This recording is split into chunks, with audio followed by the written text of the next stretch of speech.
Hello food lovers, welcome to our channel. నేను మీ రాణి Erramsetti. Friends, cup బియ్య పిండితో కమ్మగా కరకరలాడే కారం చెక్కలు చూద్దాం. ప్రాసెస్ అంతా చాలా సింపుల్ అండి. అన్నీ కూడా మన ఇంట్లో ఉన్న ఇంగ్రీడియంట్స్తోనే అప్పటికప్పుడే చేసుకోవచ్చు. ఆ ప్రాసెస్ అంతా చూద్దాం. వీడియోని ఫస్ట్ నుంచి లాస్ట్ వరకు చూడండి, మధ్య మధ్యలో స్కిప్ చేయకుండా చూడండి. ఇంకా ప్రాసెస్లోకి వెళ్ళిపోదాం. ఒక గిన్నెని తీసుకుని దానిలోకి ఒక కప్పు నిండా పొడి బియ్య పిండి కొలుచుకొని వేసుకోండి. గిన్నె పక్కన పెట్టుకోండి. ఇప్పుడు మిక్సీ జార్ తీసుకుని చిన్న చిన్న అల్లం ముక్కలకు 2 తీసుకుని వేసుకోండి. అలాగే మీ ఘాటుకి తగ్గట్టుగా పచ్చిమిర్చి తీసుకుని వాటిని కూడా ముక్కలుగా కట్ చేసి మిక్సీ జార్లో వేసుకోండి. ఇప్పుడు 1 టేబుల్ స్పూన్ జీలకర్ర వేసుకుని 1 టేబుల్ స్పూన్ ధనియాలు వేసుకోండి. కొంచెంగా సాల్ట్ వేసుకోండి, గల్లుప్పు వేసాను. వీటిని కచ్చబచ్చగా గ్రైండ్ చేయండి. ఇలా గ్రైండ్ అయింది కదా, ఈ మిశ్రమాన్ని పక్కన పెట్టుకుందాం. ఇప్పుడు నెక్స్ట్ ప్రాసెస్ అనేది చూద్దాం. కళాయి తీసుకుని మనం ఏ కప్పుతో బియ్య పిండి కొలుచుకున్నామో అదే కప్పుతో కప్పు నిండా వాటర్ తీసుకోండి.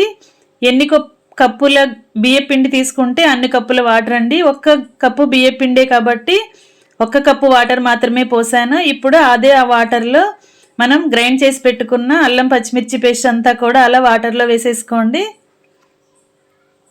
దీనిలో 1 టేబుల్ స్పూన్ ఆయిల్ కూడా వేసుకుని ఈ కళాయిని స్టవ్ మీద పెట్టుకుని స్టవ్ ఆన్ చేసుకుని వాటర్ని కాగించండి.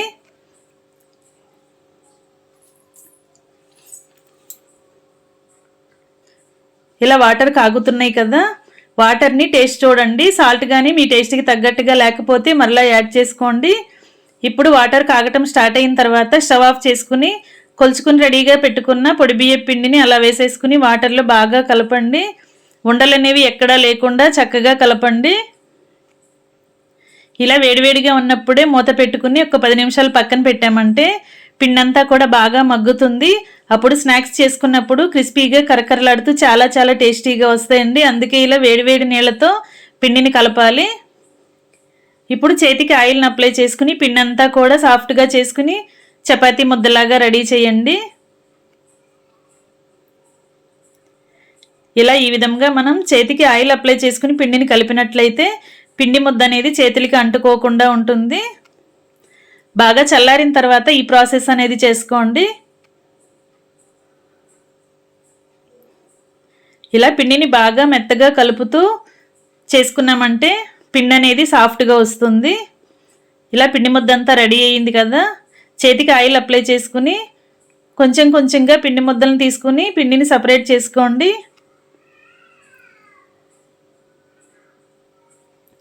ఫ్రెండ్స్, ఛానల్ని ఫస్ట్ టైం వాచ్ చేస్తున్న వారు సబ్స్క్రైబ్ చేసుకుని పక్కనే ఉన్న బెల్ బటన్ని క్లిక్ చేయండి. నేను పెట్టబోయే రెసిపీస్ అన్నీ మీ ఫోన్కి నోటిఫికేషన్కి వస్తాయి.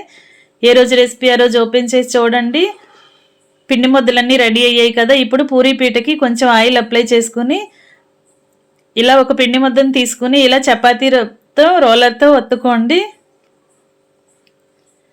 మనం ఆయిల్ ఎక్కువగా అప్లై చేసినట్లయితే మనం వీలైనంత పల్చగా ఈ చపాతీని చేసుకోగలుగుతాం. ఇప్పుడు 4 వైపులా ఉన్న వంకరగా ఉన్న ముక్కలన్నీ కూడా ఇలా కట్ చేసేసి తీసుకోండి. ఈ విధంగా కట్ చేసిన తర్వాత నేను చూపించే విధంగా ఇలా మధ్యలోకి ఇలా అడ్డంగా నిలువుగా 2 భాగాలుగా చేసుకున్నట్లయితే ఇలా ముక్కలు అనేవి అప్పడాలు అనేవి ఈజీగా వస్తాయండి. ఈ షేప్లో చేసుకున్నాం కదా, మీరు రౌండ్గా అయినా చేసుకోవచ్చు. మీకు నచ్చిన షేప్లో కట్ చేసి తీసుకోండి. ఇదే విధంగా మిగిలిన పిండి ముద్దల్ని కూడా ఇదే ప్రాసెస్తో చపాతీలాగా ఒత్తుకుని మీకు కావాల్సిన షేపులో కట్ చేసి తీసుకోండి. చాలా సింపుల్ ప్రాసెస్తో అన్నీ మన ఇంట్లో ఉన్న ఇంగ్రీడియంట్స్తోనే తక్కువ టైంలోనే ఈ స్నాక్స్ అనేవి కంప్లీట్ చేయొచ్చండి. మీ అందరూ కూడా ట్రై చేసి చూడండి, చాలా బాగా నచ్చుతాయి.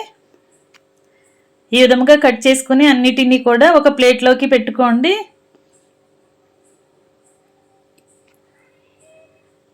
ఇలా రెడీ చేసుకున్నాం కదా, ఇప్పుడు కళాయి తీసుకుని డీప్ ఫ్రైకి సరిపడా ఆయిల్ పోసుకోండి. ఈ కళాయిని స్టవ్ ఆన్ చేసి ఫ్లేమ్ మీడియంలో పెట్టుకుని ఆయిల్ని బాగా కాగించిన తర్వాత ఫ్లేమ్ తగ్గించుకుని ఇప్పుడు మనం చేసుకున్న స్నాక్స్ని ఆయిల్కి పట్టినన్ని ఇలా ఆయిల్లో వేసుకోండి.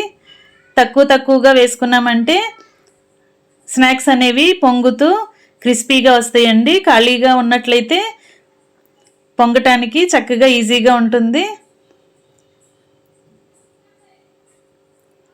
ఒకవైపు బాగా ఫ్రై అయిన తర్వాత వెనుక వైపు కూడా కరెక్ట్గా ఫ్రై చేసుకుని ఆయిల్ నుండి తీసేసుకోండి.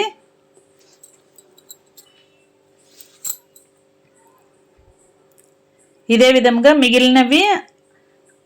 మిగిలిన వాటిని కూడా ఆయిల్లో వేసుకుని ఆయిల్కి పట్టినన్ని వేసుకుని మొత్తం కూడా రెండు వైపులా క్రిస్పీగా ఫ్రై అయ్యేంత వరకు ఫ్రై చేసుకుని అవన్నీ కూడా ఒక గిన్నెలోకి తీసుకోండి.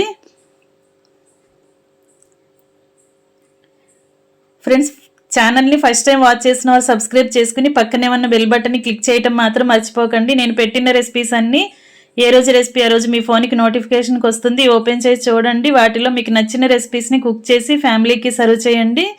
మీ అందరికీ కూడా ఈ రెసిపీస్ అనేవి నచ్చేలా ఉంటాయి. మీరు కూడా ఖచ్చితంగా ట్రై చేసి చూడండి. ఇదే విధంగా మొత్తం అన్నీ కూడా డీప్ ఫ్రై చేసుకున్నాం కదా. ఇప్పుడు ఇలా వేడివేడిగా ఉన్న స్నాక్స్ని ఒక గిన్నెలోకి వేసుకుని నేను చూపించబోయే ప్రాసెస్ని వీడియో స్కిప్ చేయకుండా చూడండి. ఇలా వేసుకున్నాం కదా, ఇలా డైరెక్ట్గా కూడా వీటిని తినొచ్చండి. లేదంటే ఇంకా స్పైసీగా కారంగా కావాలి అనుకుంటే వీటిని కొన్ని పక్కన ప్లేట్లో పెట్టుకోండి.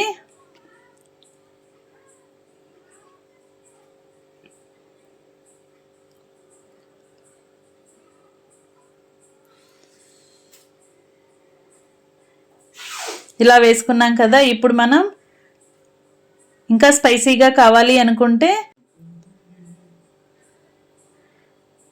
ఇప్పుడు కారాన్ని కొంచెం 1 టేబుల్ స్పూన్ తీసుకుని అలా స్నాక్స్ మీద వేసుకున్నామంటే చాలా కమ్మగా స్పైసీగా టేస్టీగా ఉంటాయండి. ఈ విధంగా కూడా తినొచ్చు, లేదంటే డీప్ ఫ్రై చేసుకున్న వెంటనే కూడా సర్వ్ చేసుకోవచ్చు. 2 రకాలుగా కూడా మనం సర్వ్ చేసుకోవచ్చండి. కారంగా కావాలి అనుకుంటే కొంచెం కారాన్ని వాటి మీద చల్లండి.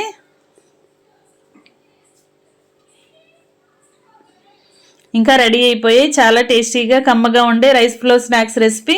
మీ అందరికీ కూడా వీడియో నచ్చినట్లయితే లైక్ చేయండి. మీరు కూడా ఈ రెసిపీని కుక్ చేసి ఫ్యామిలీకి సర్వ్ చేయండి. మరొక రెసిపీతో మళ్ళీ కలుద్దాం. Thanks for watching. నేను మీ రాణి ఎర్రంశెట్టి.